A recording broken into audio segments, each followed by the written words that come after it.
The world of peace, the international peace movements are looking at you. You are today the avant-garde in the fight against the modernization of nuclear weapons all over the world. Congratulations to your great demonstration today. Our vision is a world without nuclear weapons, and this world is possible, feasible, realistic and reachable, and it is reachable in our lifetime. A big welcome for Jeremy Corbyn. We live in a world where so many things are possible, where peace is possible in so many ways and so many places. You achieve peace through democracy, through respect for human rights, through ending inequality, through sharing resources. You don't achieve peace by planning for war and grabbing each other's resources and not respecting each other's human rights.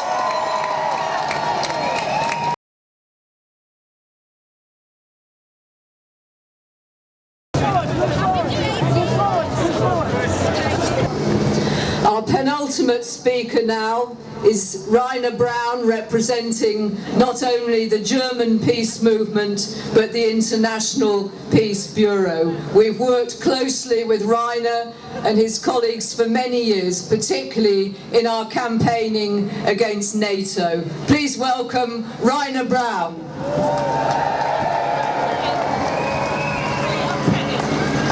Dear friends, the world of peace, the international peace movements are looking at you. You are today the avant-garde in the fight against the modernization of nuclear weapons all over the world. Congratulations to your great demonstration today. Your struggle for peace and against the modernization of Trident is a fight we all are doing all around in the different countries. Nuclear weapons are against international law, against humanity, against environment and the right of peace. Nuclear deterrence is a political crime. Together we can overcome the old story of nuclear weapons, of modernization, and of the circle of arms race and war. We can stop the modernization of Trident.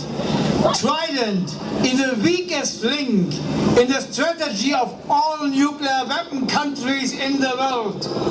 Your actions, your struggles in the past years have turned Trident into this weakest link. And we here say to you, continue, you can succeed. We will support you by enlarging our solidarity, above all by increasing our fight in our own countries against nuclear weapons. You know that in Germany, in the beautiful village Büchel between Rhine and Mosel, are lying more than 20 US nuclear weapons. We start 2 weeks ago with a new campaign against these nuclear weapons. We don't want to have US nuclear weapons in Germany. We want to ban them. We want to be a country free of nuclear weapons. Let me say, we are here because we have a vision, a great vision, and for these visions many generations since 1945 were fighting, and the name of Joseph Rotblat was mentioned. Our vision is a world without nuclear weapons, and this world is possible, feasible, realistic and reachable, and it is reachable in our lifetime. We are supporting the work of the open-ending working group of the United Nations, which met last week in Geneva.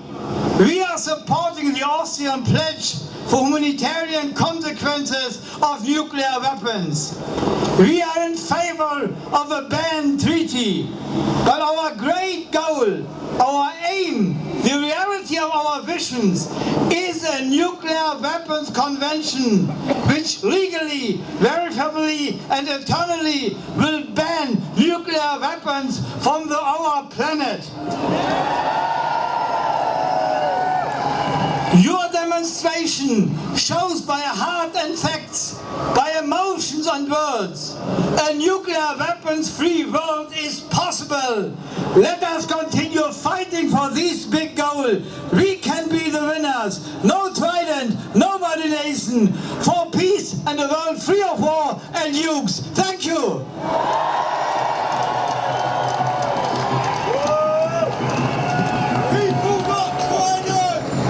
Thank you very much indeed, Reiner.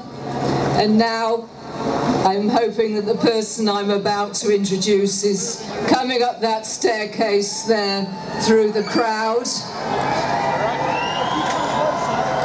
Our next speaker is a wonderful friend to CND. He's our Vice President, and by chance he also happens to be leader of the Labour Party. A big welcome for Jeremy Corbyn.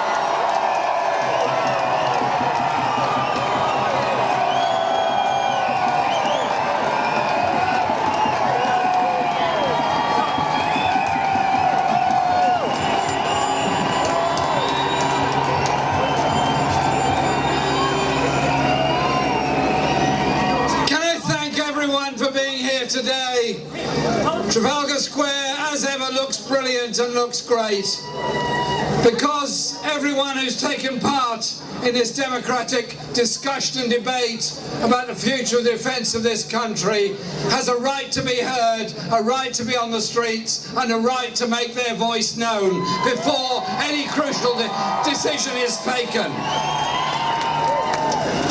I first joined the campaign for nuclear disarmament when I was 16 years old, and I'm still a member only a short time later. CND and the wider peace movement play an absolutely vital role in our society. They speak up for peace, speak up for justice, speak up for human rights, and whilst many of our media will never give any of you the credit for it, actually have an enormous effect on the politics of this country. I remember the vote on Syria. I remember the demonstrations over the Iraq War and many, many others. We begin to change that whole narrative. Too often the debate on nuclear weapons is presented as a cynical set of alternatives that are put forward. X says this, Y says that, Z has an interest in this, B says something else. I think we should just consider for a moment what a nuclear weapon actually is. It is a weapon of mass destruction. If ever used, it can only kill large numbers of civilians. They've only once been used in war, and that was in Japan in 1945, and we still see the consequences in the cancers and the destruction and the horror of very old people in Hiroshima and Nagasaki. They were used in testing in the Pacific and other places. The victims in the Marshall Islands are still living with the consequences of those tests, as indeed are people in Australia, the United States and Russia and many, many other places. And the now very elderly nuclear test veterans are also paying the price for those nuclear tests in the 1950s, when they were used as guinea pigs while nuclear explosions took place. Sometimes today's generation of politicians all around the world have grown up in what they think is a post-Cold War age and think that nuclear weapons are no longer something that is a matter they deal with day to day.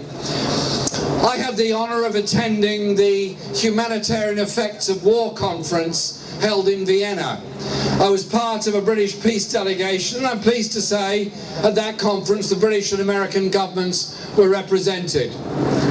We were told in the most graphic detail possible by scientists, by nuclear experts, two things.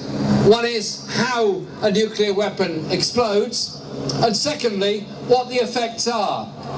The immediate environmental effect, the immediate destruction, the immediate problems of the fallout, the slightly later ecological disaster that follows, the economic impact that follows, the food supply impact that follows from one nuclear explosion in one place, in one spot on our globe. It would have global effects. If a nuclear war took place, there would be mass destruction on both sides. Absolute mass destruction on both sides of the conflict that took place. I think everyone who is about to make a decision on what we do about our nuclear weapons should think about the humanitarian effects on wholly innocent people anywhere across this globe if they're ever used. Britain is a signatory to the Nuclear Non-Proliferation Treaty. That treaty came about because, in part, of the work of the Labour government from 1964 to 1970. And before I came here today, I was reading the words of the 1964 election manifesto of the Labour Party, which wanted to not renew nuclear weapons and wanted to bring about a different world. Not all of that was achieved, but the NPT, the Non-Proliferation Treaty, was. It has worked in many ways. Those countries that did not have nuclear weapons, for the vast majority, have not taken possession of them. Whole parts of our globe have become nuclear weapons-free zones, Latin America and Africa, for example, as well as Central Asia. It's a credit to the leaders of all those countries on both those continents that that was possible and that was brought about. To the South Africans, Argentinians, Brazilians, and many others. They have to be commended for that. And I've attended numerous NPT conferences, the last in New York in May. The Non-Proliferation Treaty has a requirement on the 5 declared nuclear weapon states to take steps towards disarmament, as it does on the, I think, 187 other states not to possess them. It is a very precious thing, and I want to see a Labour government that will adhere to all of the articles of the Nuclear Non-Proliferation Treaty. And so a decision is about to be made. We're not quite sure when. That's a matter for the Prime Minister to decide on whether or not Britain should renew the Trident nuclear missile system. As you know, I stood for election for leader of the Labour Party in a dramatic summer of meetings and activities.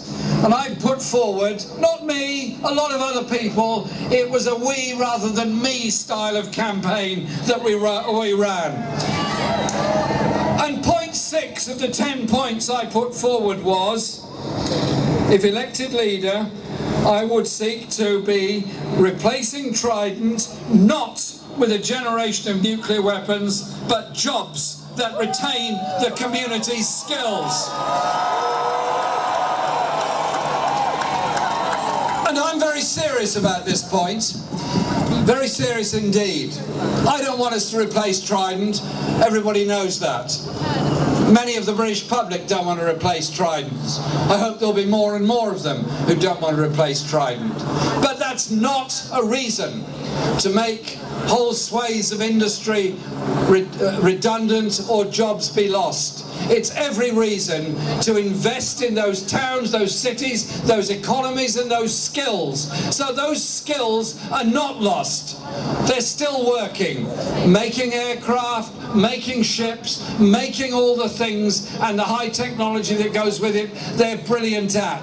See this as an opportunity for the regeneration of high-tech industries in Britain, not the destruction of them.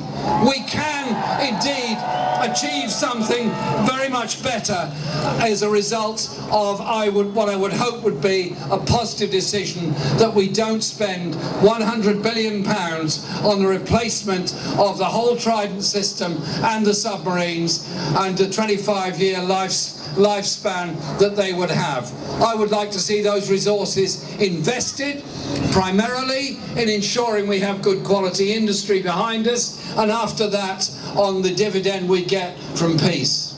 We live in a world where so many things are possible, where peace is possible in so many ways and so many places. You achieve peace through democracy, through respect for human rights, through ending inequality, through sharing resources. You don't achieve peace by planning for war and grabbing each other's resources and not respecting each other's human rights. And so how we do these things is very important. I asked Emily Thornberry to become our Shadow Defence Secretary, and I said to Emily, what I want you to do, the first thing I want you to do, and she did it very quickly straight away, was prepare a document in which there can be the widest possible consultation on the defence and security issues, but above all include the Trident missile system within that discussion.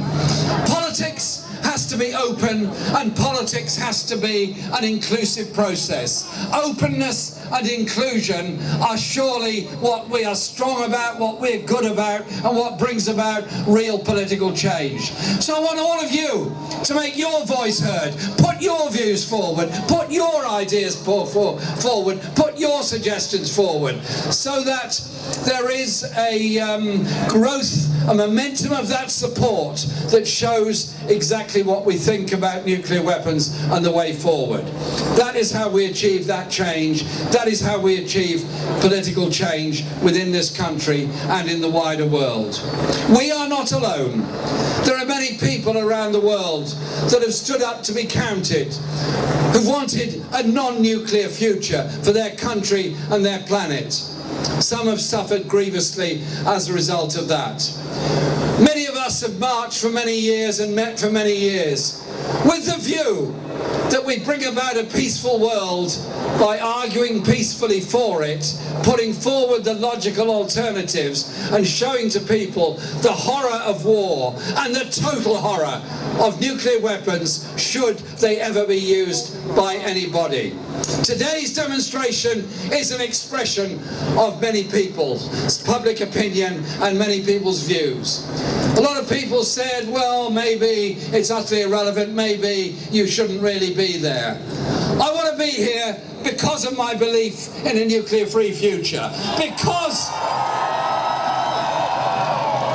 I believe that the result we achieved in that dramatic election last year was about reaching out of a different kind of politics in a different kind of world, a world that emphasises dealing with the crying needs of the poor and homeless in this country, those that are going short and suffering public spending cuts in this country, but also a globe in which we address the grotesque levels of inequality across this planet. We solve those by together sharing and working together. We have a serious process of looking after each other by that means.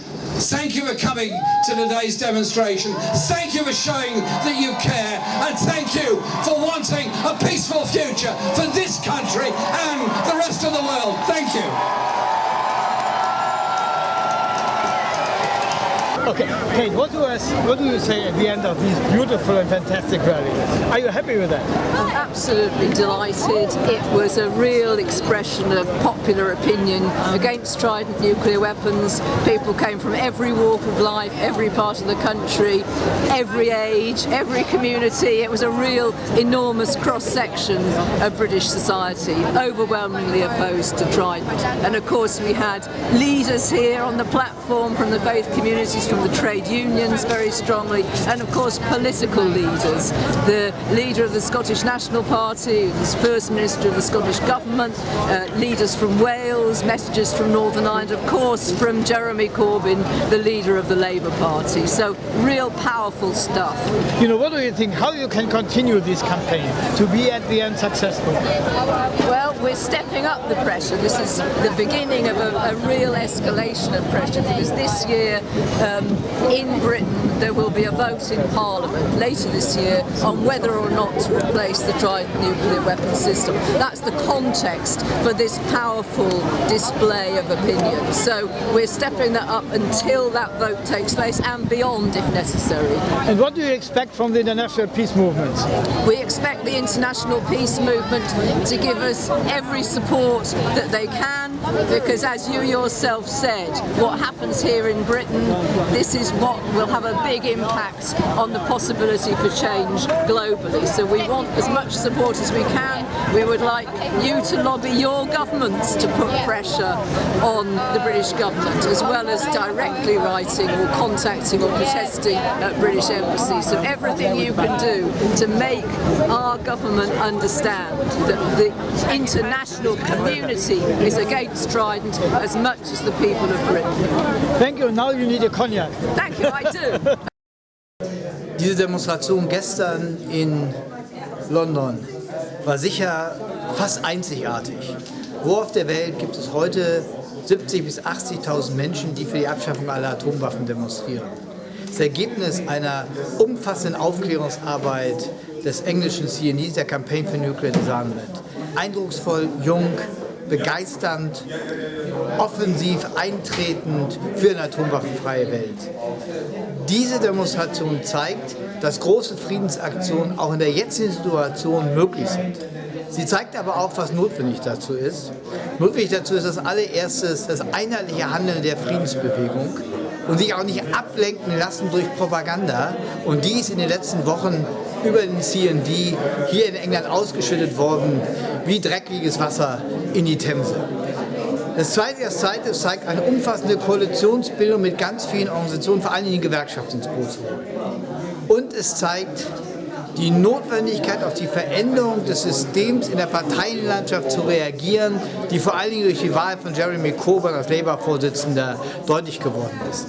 Neue Kräfte sind hinzugekommen und es war nicht ein Zufall, dass Jeremy Corbyn mit seiner begeisternden Rede auf der Demonstration noch einmal ein eindeutiges Zeichen gesetzt hat.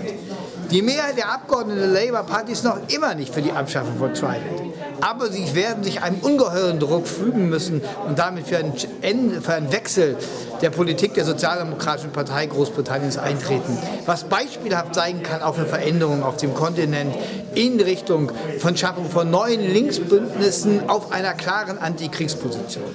Das Handeln der Menschen hat diese Demonstration möglich gemacht. Und dieses gibt uns, glaube ich, für zu Hause eine ganze Reihe von Hausarbeiten. Die erste Hausarbeit ist, wie kommen wir wieder näher zu den Menschen, um sie anzusprechen und zu überzeugen, dass Aktionen erfolgreich sind. Ich denke, dass das gerade für die Rammstein-Kampagne eine der großen Herausforderungen ist, zu gucken, wie es uns gelingt, Menschen, die betroffen und besorgt sind über die aktuelle Situation, zum Handeln zu bringen. Es knüpft auch an das, was wir im letzten Jahr erlebt haben, spontan aufbrechende Bewegungen, die sich artikulieren. Auch diese Kampagne war spontan mitentwickelt. Und es gibt ein weiteres Element, das wir weiterentwickeln müssen, und das ist ja das, warum wir heute hier in London noch zusammensitzen, ist die internationale Zusammenarbeit und die internationale Solidarität. Aktionen gegen Atomwaffen müssen international stärker koordiniert und abgestimmt werden. ICANN ist ein kleines Beispiel, reicht aber lange nicht aus. Da haben wir noch einen großen Nachholbedarf. den wir im Zusammenhang mit dem Marshall Islands Case, mit der Open Ending Working Group, mit den Humanitarian Pledge weiterentwickeln müssen. Diese Demonstration hat gerade für uns in Deutschland oder in Europa insgesamt neue Herausforderungen gestellt, denen wir uns stellen sollten. Sie ist ein optimistisches Zeichen, was geht.